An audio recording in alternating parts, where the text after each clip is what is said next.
The man who runs errands for people every day to make a living is unexpectedly a supreme master, hidden in the midst of the common people. He was once the son of a high-ranking official in power, and the martial world called him the #1 master. Zhong Renfeng.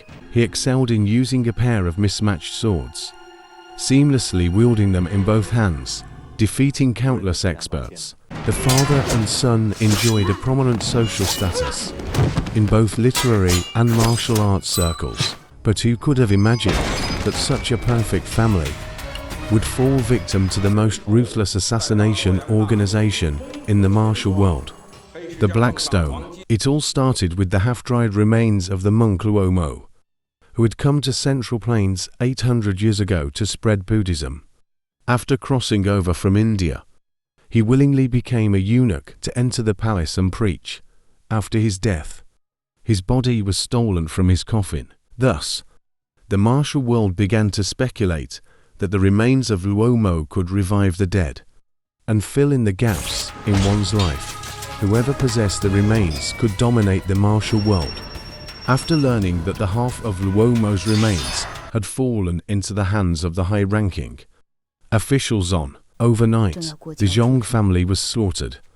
But Zhong Renfeng managed to intercept the most powerful assassin with all his strength. However, he was already seriously injured and was fatally stabbed in the chest by the assassin. In his dying moments, he etched the assassin's face deeply into his mind, vowing not to let him go even if he turned into a vengeful ghost. Perhaps it was fate, as a torrential downpour suddenly washed away the dried-up riverbed where he was lying.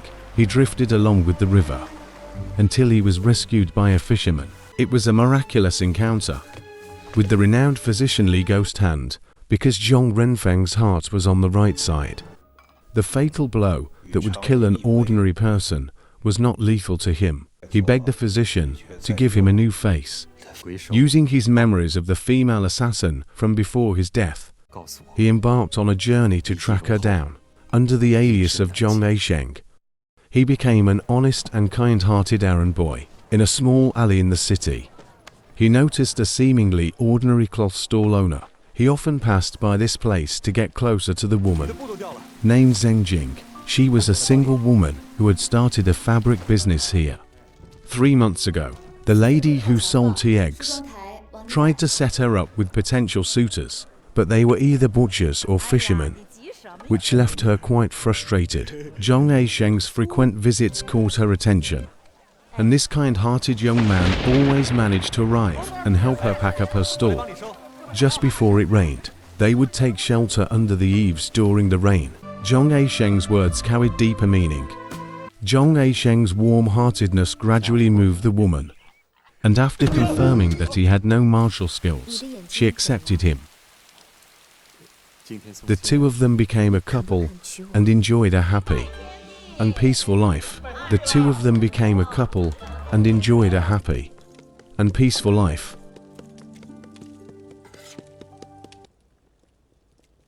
The woman instructed him to go and buy some soy sauce, and Zhong Aisheng clumsily left under her nagging.